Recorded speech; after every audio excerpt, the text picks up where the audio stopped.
June 24, 2021, a 12-story condo near Miami collapsed in a matter of seconds, killing many residents. It is one of the deadliest building collapses in U.S. history. This is, unfortunately, not an isolated case of a building failing catastrophically.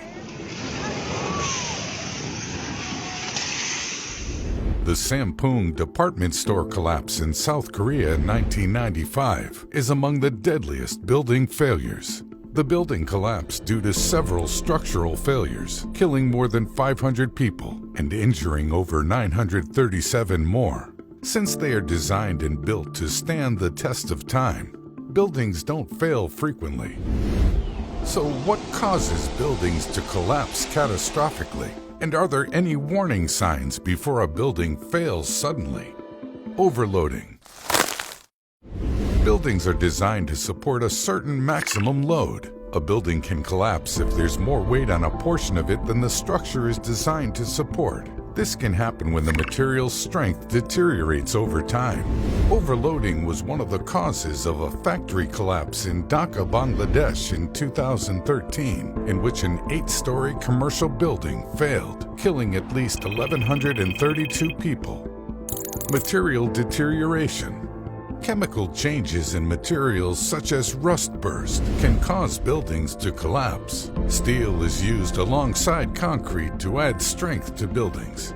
But rusting steel can expand up to 6 to 7 times its original thickness. When embedded in concrete, this expansion can crack the surrounding structure. Cracks appear. Then rain and frost cause the cracks to widen, rendering the building unsafe.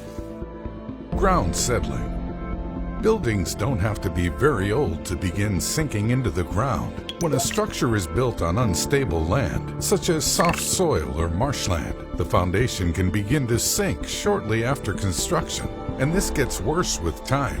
When a foundation fails, the building collapses from the bottom. In a high-rise building, this results in a pancake effect, where the upper floors slam down on top of the collapsed foundation. Design flaws.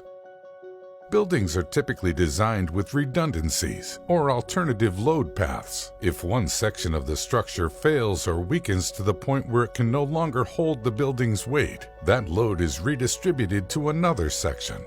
Designs that lack such redundancies can lead to devastating failures of the entire structure. Natural disasters.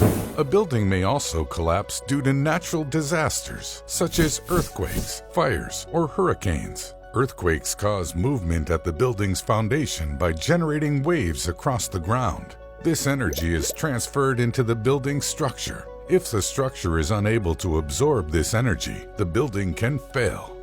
Buildings can be designed to withstand an earthquake. Shock absorbers or seismic dampers are used to make buildings earthquake resistant.